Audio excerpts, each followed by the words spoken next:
Student, last time I told you about bacterial disease in man and plants. Man इंसानों में और plants के अंदर हमने कुछ बैक्टीरियल डिजीज डिस्कस की थी। तो उसके हवाले से यहाँ पर कुछ एमसीक्यूज हैं, लास्ट लेक्चर से रिलेटेड कुछ एमसीक्यूज हैं। तो इन एमसीक्यूज को आपने सॉल्व करना है और कमेंट्स बॉक्स में जो है वो आपने इसके आंसर जो है वो मुझे लिखकर सेंड कर देने हैं। तो इधर देखें, ये जो एमसीक्यूज हैं उसमें पहला एमसीक्यू है which one of the following bacteria cause typhoid. मतलब इनमें से वो कौन सा बैक्टीरिया है जो टाइफाइड काज करता है? Salmonella typhi, Mycobacterium typhi, Streptococcus typhi या नन ऑफ दीज। इनमें से आपने एक ऑप्शन सिलेक्ट करना है। BCG vaccine is use against, BCG जो वैक्सीन है वो किसके अगेंस्ट यूज होती है? टाइफाइड के अगेंस्ट यूज होती है, नमूनिया के अगेंस्ट, पल्मोनरी ट्यूबरक्लोसिस के अगेंस्ट, या ऑल ऑफ दीज। मतलब आप किसके लिए बीसीजी वैक्सीन जो है वो यूज करते हैं? इनमें से आपने एक ऑप्शन चूज करना है। Dry dry hacking cough with night sweat and weight loss is a symptom of. मतलब अगर ड्राई हैकिंग कफ होती है उसके साथ नाइट स्वेट भी है और वेट लॉस भी हो रहा है, तो ये किसका सिम्टम हो सकता है? टाइफाइड का, कॉलरा का, या पल्मोनरी ट्यूबरक्लोसिस, या ऑल ऑफ दीज। इन तमाम के सिम्टम हो सकते हैं। डॉट्स स्टैंड फॉर, मतलब डॉट जो है वो किसका एब्रिविएशन है? मतलब इसका directly observe treatment short course है, directly operated short treatment course है, directly observe technique short course है, या directly observe technique small operation. इसमें से कौन जो है वो किस डॉट्स को जो है वो कौन रिप्रेजेंट कर रहा है इन चार ऑप्शंस में से? Which of the following is not method of prevention of disease in plant. इनमें से वो कौन सा मेथड है जो प्लांट के अंदर डिजीज प्रिवेंशन में हेल्प नहीं करता? उसमें crop rotation, removal of disease plant by physical method, vaccination, या selection of disease free seed. तो ये कुछ एमसीक्यूज थे प्रीवियस लेक्चर के हवाले से। आज जो हमारे पास टॉपिक है, नेक्स्ट जो टॉपिक है जिसको हमने डिस्कस करना है, तो नेक्स्ट टॉपिक है हमारे पास कंट्रोल ऑफ हार्मफुल बैक्टीरिया। आज जो हमारे पास टॉपिक है वो है कंट्रोल ऑफ हार्मफुल बैक्टीरिया। देखें, बैक्टीरिया के फायदे भी बहुत सारे हैं, नुकसान मुझे लगता है कम है जितने ज्यादा हमारी इस इकोसिस्टम पर या हमारी इस दुनिया में बैक्टीरिया के फायदे हैं। लेकिन उन फायदों तो हैं, लेकिन हम बैक्टीरिया को खुला हुआ भी नहीं छोड़ सकते क्योंकि इनके हार्मफुल इफेक्ट्स भी हैं। यूजफुल हैं लेकिन उसके साथ हार्मफुल भी हैं। तो बैक्टीरिया को हमें कंट्रोल करना है। अब बैक्टीरिया को नॉर्मली जो हम कंट्रोल करते हैं वो किस लिए कंट्रोल करते हैं? एक तो हम कंट्रोल करते हैं बैक्टीरिया को प्रिवेंट डिजीजेस, यानी कंट्रोल करने की एक वजह तो प्रिवेंट डिजीजेस, यानी अगर हम बैक्टीरिया को कंट्रोल में रखेंगे तो डिजीज से बच सकते हैं। और दूसरा स्पॉइलेज ऑफ फूड, हमारे फूड को डिकम्पोजिशन के जरिए बैक्टीरिया स्पॉइल करते हैं। तो स्पॉइलेज ऑफ फूड या फूड के खराब होने को भी हम बचा सकते हैं, किसको कंट्रोल कर कर? बैक्टीरिया को, स्पेशली हार्मफुल बैक्टीरिया को कंट्रोल करके। तो इधर देखें, डिजीज को या इनको कंट्रोल करने के लिए जो बैक्टीरिया को हम दो किस्म के मेथड यूज करते हैं। एक केमिकल मेथड यूज करते हैं और एक हम फिजिकल मेथड यूज करते हैं। केमिकल मेथड में हम जिन केमिकल्स को इस्तेमाल करते हैं, जिन केमिकल एजेंट्स को हम इस्तेमाल करते हैं, उसमें एंटीसेप्टिक हो गया, डिसइंफेक्टेंट हो गया, और कीमियोथेराप्यूटिक एजेंट जो होते हैं इनको हम यूज करते हैं। फिजिकल मेथड में हम हीट यूज करते हैं, मॉइस्ट हीट भी हो सकती है और ड्राई हीट भी, रेडिएशन यूज करते हैं, फिल्ट्रेशन का मेथड जो है वो हम यूज करते हैं। तो मतलब आज के लेक्चर में हमने इन तमाम चीजों को जो है वो डिस्कस करना है। तो किस तरीके से हम बैक्टीरिया को केमिकल मेथड के जरिए कंट्रोल करते हैं और किस तरीके से हम बैक्टीरिया को फिजिकल मेथड के जरिए कंट्रोल करते हैं। तो सबसे पहले चलें डिस्कस कर लेते हैं chemical method of bacterial control. तो बात केमिकल के नाम से ही पता है कि इसमें हम मुख्तलिफ केमिकल्स को यूज करते हैं बैक्टीरिया को कंट्रोल करने के लिए। तो उन केमिकल्स में कौन कौन से केमिकल आ जाते हैं? एंटीसेप्टिक, डिसइंफेक्टेंट और कीमोथेरेपेटिक एजेंट। ये तीन टाइप्स के केमिकल हम यूज करते हैं बैक्टीरिया को कंट्रोल करने के लिए। चलें वन बाय वन एक एक केमिकल को डिस्कस कर लेते हैं कि एंटीसेप्टिक क्या है, डिसइंफेक्टेंट क्या है। तो देखो, एंटीसेप्टिक किसको कहते हैं? Chemical substances use on living tissue that inhibit the growth of micro organism. मतलब वो केमिकल सब्सटेंसेस जो आप लिविंग टिश्यू पर जो है वो क्या करते हो, अप्लाई करते हो। जैसे आप जो है वो लिविंग टिश्यूज़ के ऊपर जिस तरह हम साबुन से हाथ धोते हैं, हम साबुन से हाथ धोते हैं तो मतलब ये है कि वो कुछ ऐसे साबुन होते हैं जिनमें एंटीसेप्टिक सोप होते हैं। एंटीसेप्टिक सोप में मतलब ऐसे केमिकल होते हैं जो हमारे हाथों पर यानी हमारे लिविंग जो टिश्यूज़ हैं ना, हमारी स्किन के टिश्यूज़ हैं, उनके ऊपर बैक्टीरिया की ग्रोथ को रोक देते हैं। तो मतलब कि हम जो एंटीसेप्टिक सोप यूज़ करते हैं, ये क्या है? ये भी एक तरीके का एंटीसेप्टिक है। इसके अलावा जिस तरह आप माउथ वॉश यूज़ करते हो, माउथ वॉश भी हम माउथ को जो है वो बैक्टीरिया से साफ करने के लिए या पायोडीन इस्तेमाल करते हैं हम। ये सब चीज़ें क्या हैं? ये सब एंटीसेप्टिक हैं, जो कि लिविंग टिश्यू पर यानी ज़िंदा जो टिश्यूज़ हैं, उनके ऊपर जो है वो किसको बैक्टीरिया की ग्रोथ को रोकते हैं। फिर डिसइन्फेक्टेंट क्या होता है? देखो जब लिविंग सरफेस पर जब एक केमिकल जिसको बैक्टीरिया की ग्रोथ के लिए यूज़ किया जा रहा है और आप उसको लिविंग सरफेस पे यूज़ कर रहे हो तो वो एंटीसेप्टिक है। लेकिन अगर आप उसको नॉन लिविंग सरफेस पर इस्तेमाल कर रहे हो किसी केमिकल को, तो उस केमिकल को हम क्या कहेंगे? डिसइन्फेक्टेंट। जैसे आप अपना घरों में पर जो पोंछा लगाते हो फिनाइल, फिनाइल का पोंछा लगाते हो ना फ्लोर पर, ज़मीन पर, ग्राउंड पर, तो वो क्या होता है? वो बेसिकली आप नॉन लिविंग सरफेस पर केमिकल यूज़ कर रहे हो। तो फिनाइल जो होगा वो क्या होगा? वो डिसइन्फेक्टेंट होगा। अपने वॉशरूम को जो है आप साफ करते हो फिनाइल से या मुख्तलिफ केमिकल से, तो वो केमिकल क्या होते हैं? डिसइन्फेक्टेंट होते हैं।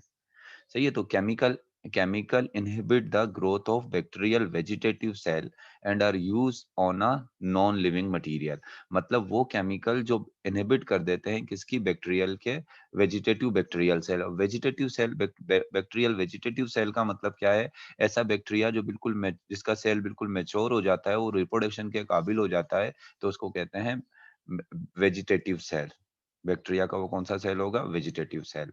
तो उस वेजिटेटिव सेल को नॉन लिविंग सरफेस पे या नॉन लिविंग मटेरियल पर जब हम साफ करने के लिए बैक्टीरिया से या जरासीम उस पर से साफ करने के लिए हम इस्तेमाल करते हैं, तो उसको हम डिसइन्फेक्टेंट कहते हैं। एक तो मैंने आपको एग्ज़ाम्पल दी कि आपका जो फ्लोर होता है, आपका जो फर्श होता है, उसको आप पोंछे से, फिनाइल से साफ कर रहे हो, वो डिसइन्फेक्टेंट है।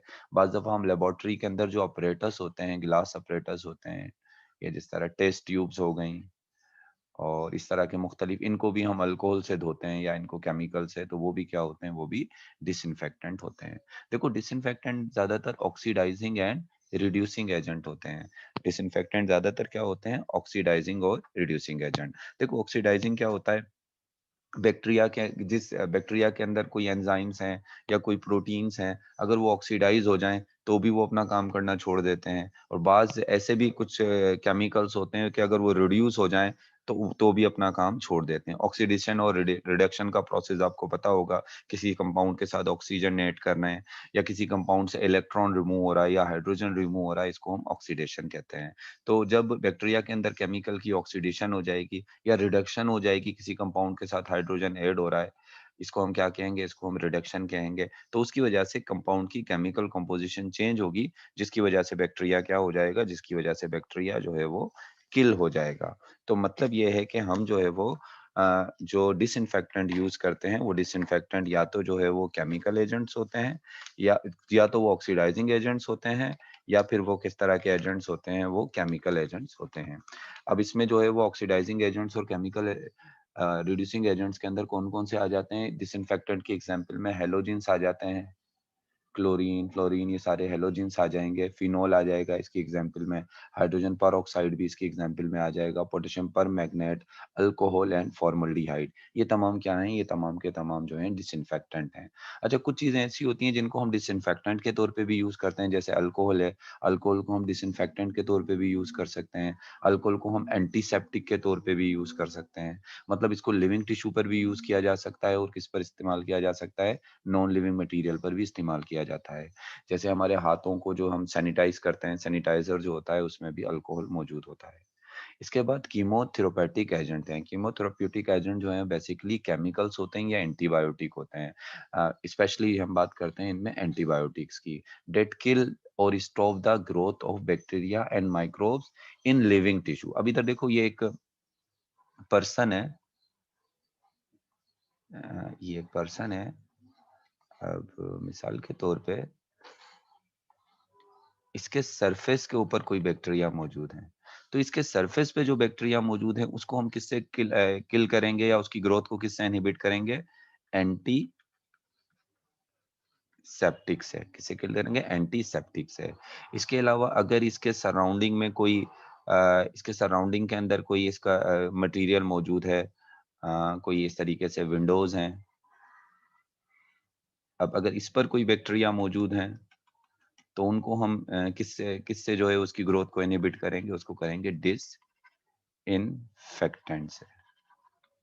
डिसइंफेक्टेंट से हम इसको साफ करेंगे। अब तीसरी चीज क्या होती है कि अगर इस पर्सन की बॉडी के अंदर बैक्टीरिया चले गए और इसका इम्यून सिस्टम उस बैक्टीरिया को किल नहीं कर पाया, पहला तो काम इसके इम्यून सिस्टम को इस बैक्टीरिया को किल कर देना चाहिए था। इसके टिश्यूज के अंदर चले गए, इसके मिसाल के तौर पे इसके ब्लड के अंदर ये बैक्टीरिया चले गए, तो ब्लड भी तो एक टिश्यू है ना, कनेक्टिव टिश्यू की एक टाइप है, तो उसके अंदर ये बैक्टीरिया चले गए। अब जब बैक्टीरिया बॉडी के अंदर चले गए हैं, टिश्यूज के अंदर चले गए हैं, अब टिश्यू के अंदर जो जो है जो केमिकल्स होंगे बॉडी के अंदर जाकर बैक्टीरिया को किल करेंगे, वो क्या होंगे? कीमोथेरापेटिक एजेंट। और उसमें ज्यादातर हम क्या यूज करते हैं? एंटीबायोटिक्स।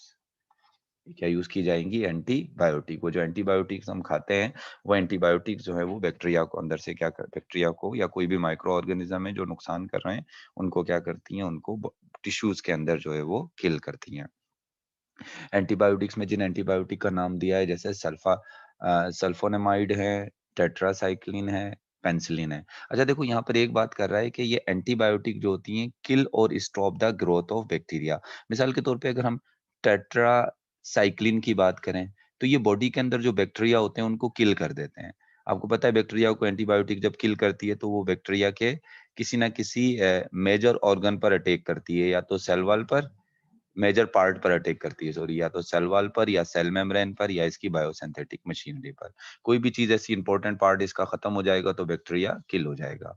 तो टेट्रासाइक्लिन तो बैक्टीरिया को किल करती है, लेकिन ये जो सल्फोनेमाइड एंटीबायोटिक है, ये बैक्टीरिया को खत्म नहीं करती, सिर्फ उसकी रिप्रोडक्शन को रोक देती है। ये किसको रोक देती है? सल्फोनेमाइड बैक्टीरिया की ग्रोथ यानी रिप्रोडक्शन को रोक देती है। देखो बाज़ दफा ऐसा होता है कि बैक्टीरिया कुछ रिप्रोड्यूस इतनी तेजी से कर रहे होते हैं कि हमारा इम्यून सिस्टम काम तो कर रहा होता है मगर फिर भी उनको खत्म नहीं कर पा रहा होता। तो ये सल्फोनेमाइड क्या करेगी? ये बैक्टीरिया की सिर्फ रिप्रोडक्शन रोकेगी। मतलब अगर 10 बैक्टीरिया हैं तो ये 20 बैक्टीरिया हैं तो ये 20 रहेंगे, 20 से ज्यादा नहीं बढ़ेंगे। जब ये 20 से ज्यादा नहीं बढ़ेंगे तो फिर हमारा इम्यून सिस्टम एक एक करके इनको क्या कर देगा? किल कर देगा। लेकिन अपनी ग्रोथ कंटिन्यू कर रहे हैं तो फिर उसको किल करना थोड़ा मुश्किल हो जाता है। तो अब आप देखें ना, यहाँ पर एक बात हो रही है कि एंटीबायोटिक जो है वो बैक्टीरिया को किल भी कर सकती हैं, और दूसरा इनका तरीका क्या होता है? ग्रोथ को स्टॉप कर देती हैं। दोनों ही तरीकों से बैक्टीरिया की जो नंबर्स हैं आपकी बॉडी में क्या हो जाएंगे? कम हो जाएंगे।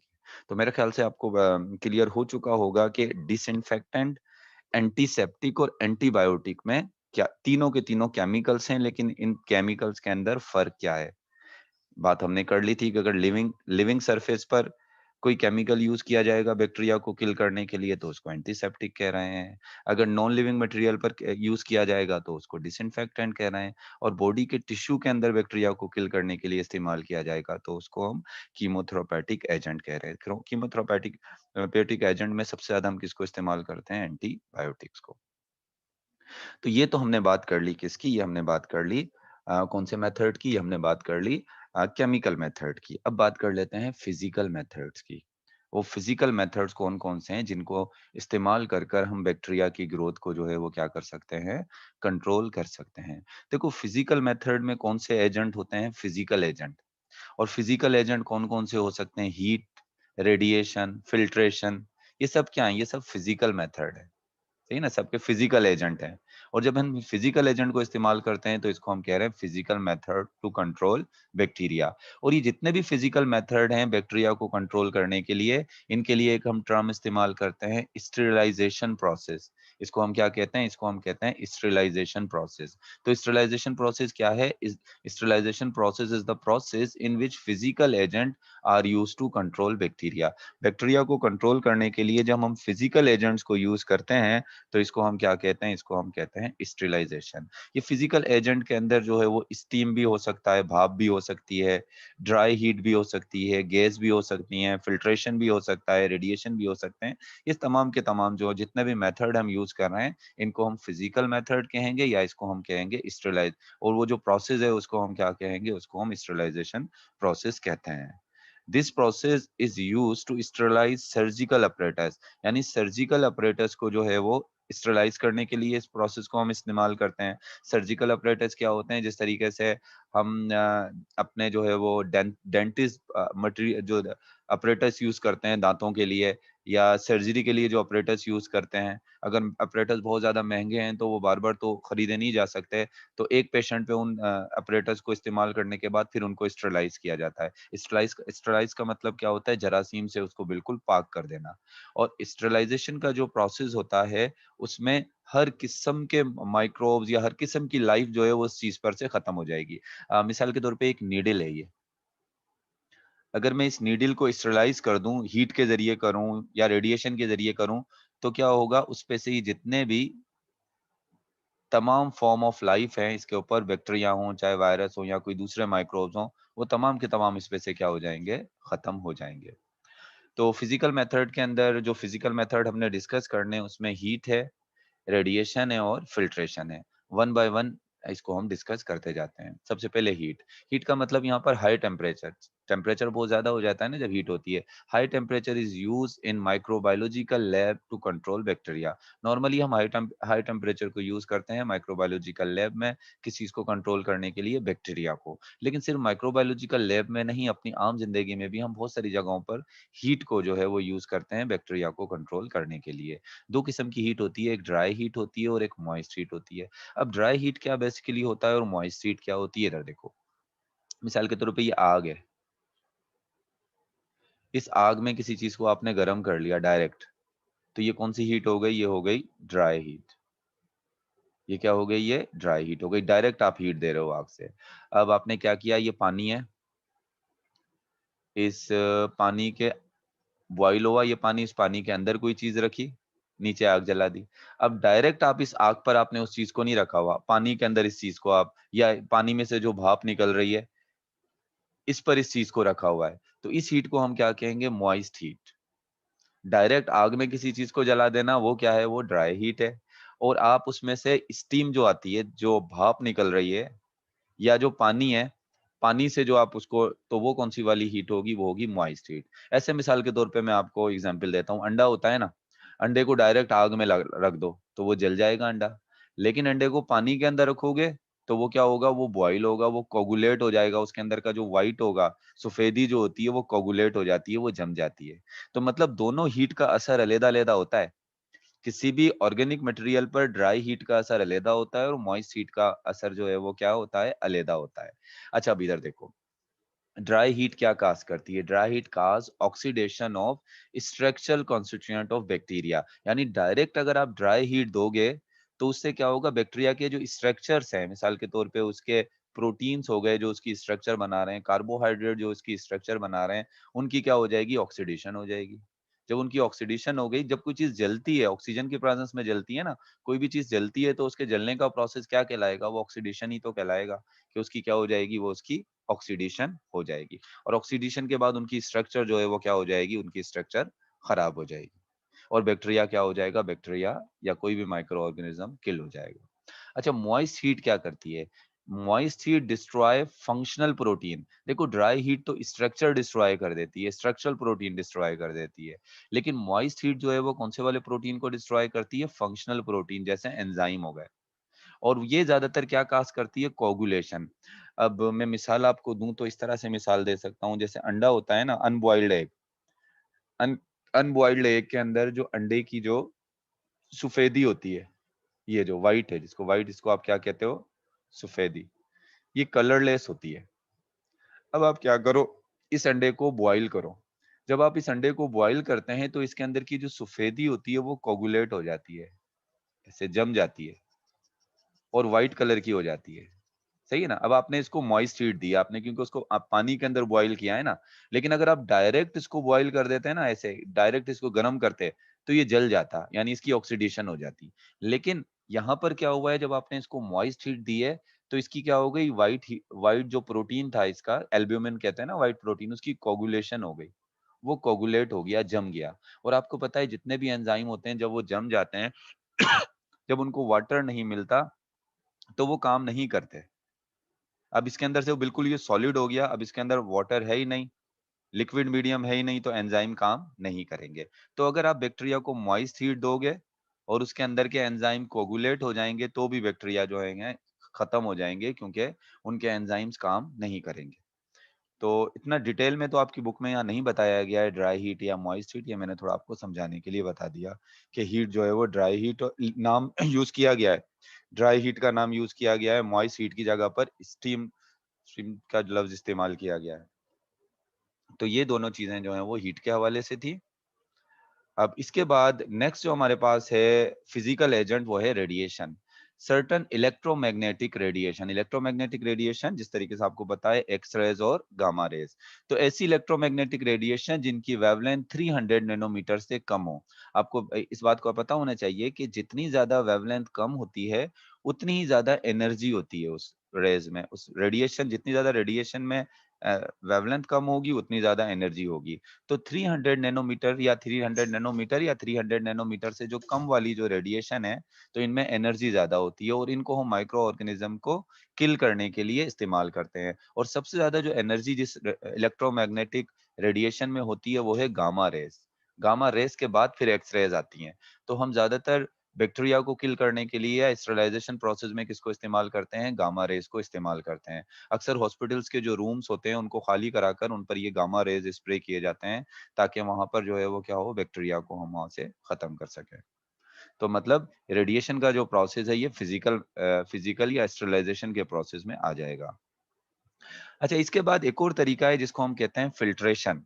अच्छा देखो, कुछ कंपाउंड ऐसे होते हैं जिनको हम हीट सेंसिटिव कहते हैं, जिसको थर्मोलोबाइल मोबाइल भी क्या जो है वो कहा जाता है, जो क्या होते हैं, जो बेसिकली जो है वो हीट सेंसिटिव कुछ जो है कंपाउंड होते हैं, थर्मोलेबाइल भी जिनको जो है वो कहा जाता है। तो अब हीट सेंसिटिव कंपाउंड्स के अंदर से अगर आप बैक्टीरिया को खत्म करना चाहोगे, तो अब गर्म करके तो उनको आप खत्म कर नहीं सकते बैक्टीरिया को। मिसाल के तौर पे ये एक एंटीबायोटिक है, ये एंटीबायोटिक है, केमिकल है ना ये एंटीबायोटिक, और इसमें ये बैक्टीरिया है। अब अगर इस एंटीबायोटिक में से मैं बैक्टीरिया को खत्म करना चाहूं और इस एंटीबायोटिक को मैं हीट दूं, तो हीट देने का नुकसान ये होगा कि बैक्टीरिया तो खत्म होंगे, उसके साथ ये एंटीबायोटिक भी खत्म हो जाएगी।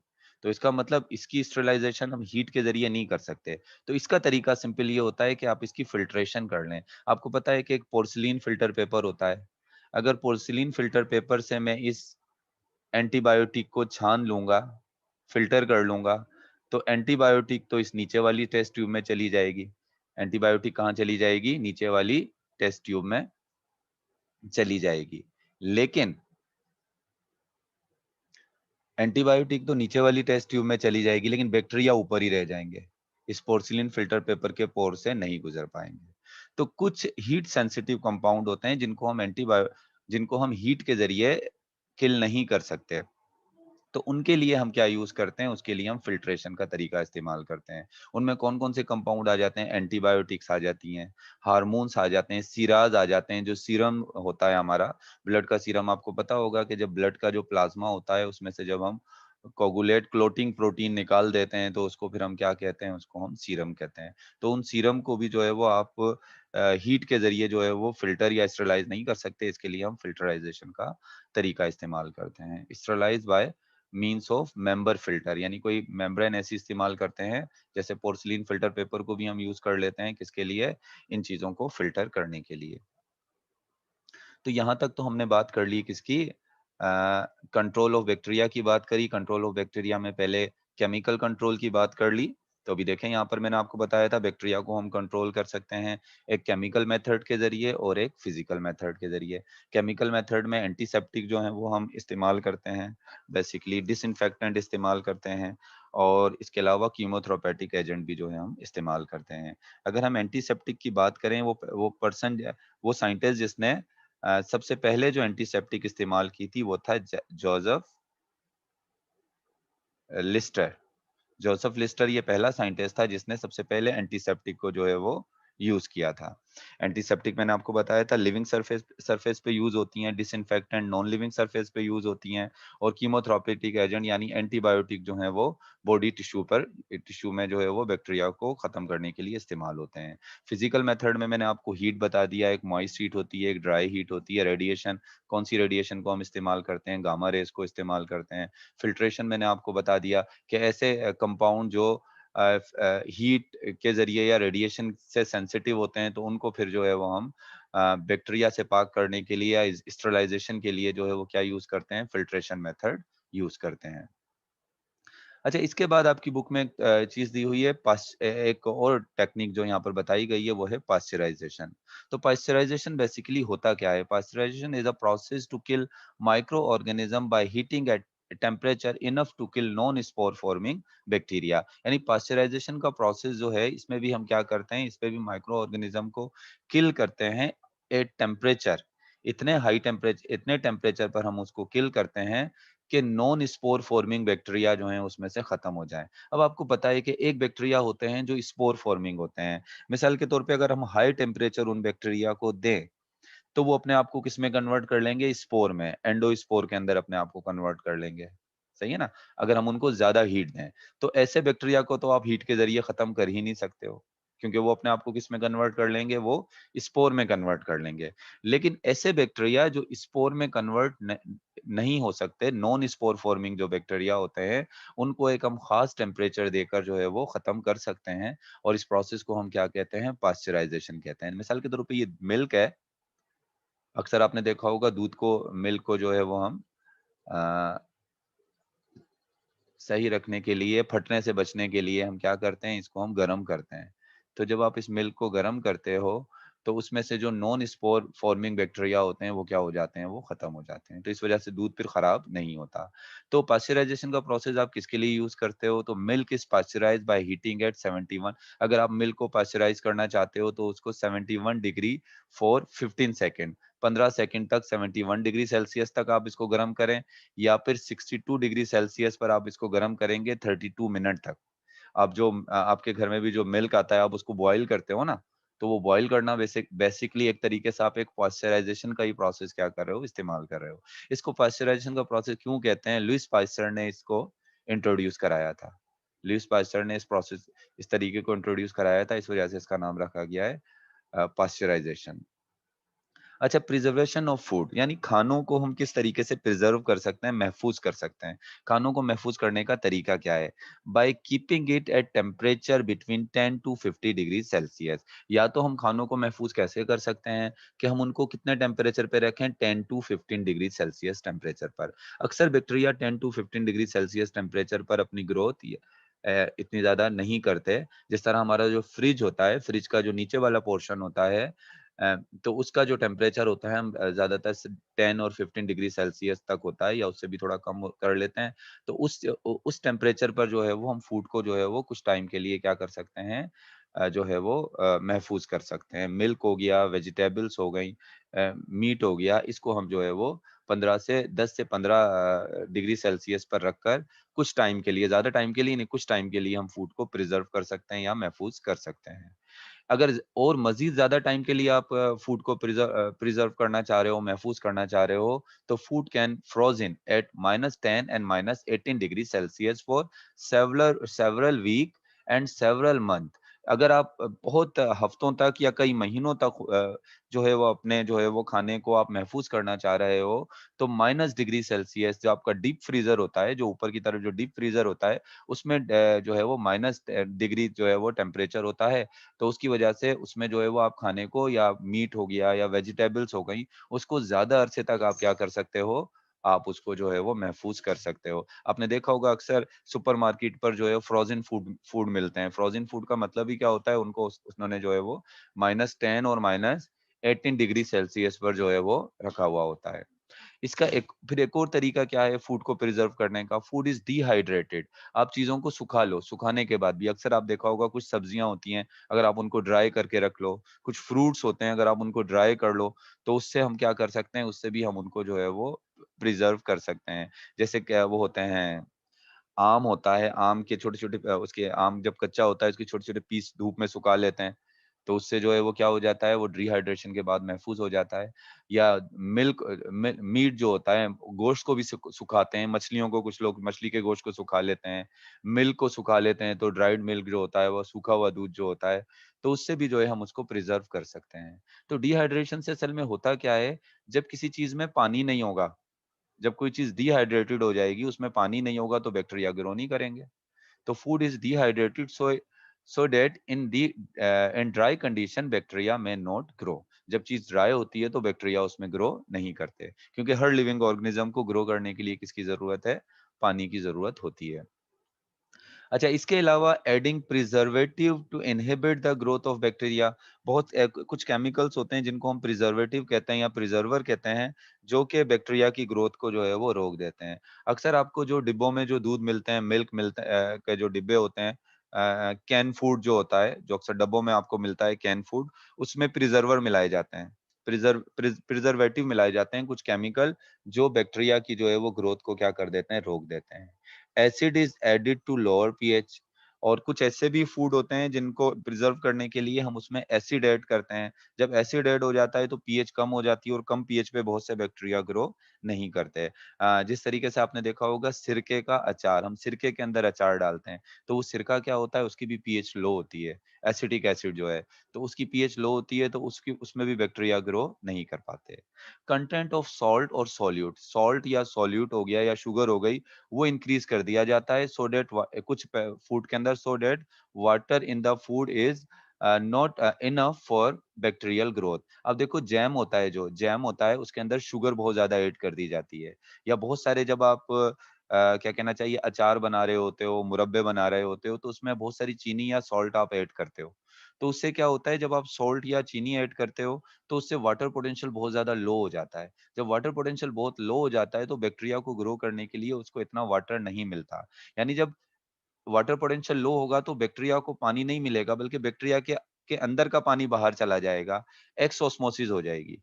एंडोस्मोसिस नहीं होगी, क्या हो जाएगी? एक्सओस्मोसिस हो जाएगी, जिसकी वजह से बैक्टीरिया वहाँ पर ग्रो नहीं कर पाएँगे। तो एक तरीका ये भी होता है कि आप सॉल्ट या सोल्यूट जो है कोई दूसरा शुगर वगैरह ऐड करें।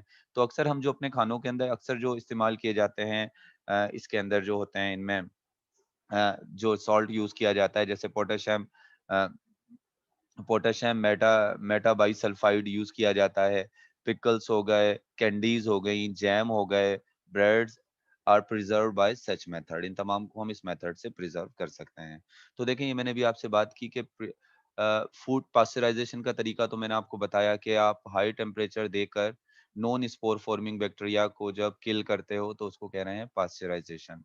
और स्पेशली पास्चराइज़ेशन जो है वो नॉर्मली जो है वो हम फूड की करते हैं ज़्यादातर पास्चराइज़ेशन, और कौन-सा फूड ज़्यादातर मिल्क के लिए हम पास्चराइज़ेशन का प्रोसेस यूज़ करते हैं। इसके बाद प्रिज़र्वेशन ऑफ फूड, फूड को प्रिज़र्व करने के और कौन-कौन से तरीके हैं। लो टेम्परेचर मतलब 10 टू 15 डिग्री सेंटीग्रेड टेम्परेचर पे भी फूड को महफूज़ किया जा सकता है, लेकिन ज़्यादा टाइम के लिए नहीं। लेकिन ज़्यादा टाइम के लिए अगर आप महफूज़ करना चाह रहे हैं तो -10 और 18 डिग्री सेल्सियस पर आप फूड को फ्रोज़न कर लें। उसको जो है वो आप जमा दें, तो उससे जो है वो काफ़ी टाइम के लिए जो है वो प्रिज़र्व हो जाएगा। जैसे मीट हो गया या वेजिटेबल्स हो गई, हम अपने बकरीद का गोश्त जो है वो काफ़ी टाइम तक के लिए रख लेते हैं, क्योंकि हम उसको क्या कर लेते हैं, फ्रीज़ कर देते हैं। इसी तरीके से डिहाइड्रेशन अगर हम कर लें तो उससे भी फूड को जो है वो हम खराब होने से बचा सकते हैं, क्योंकि डिहाइड्रेटेड कंडीशन में बैक्टीरिया ग्रो नहीं करेंगे।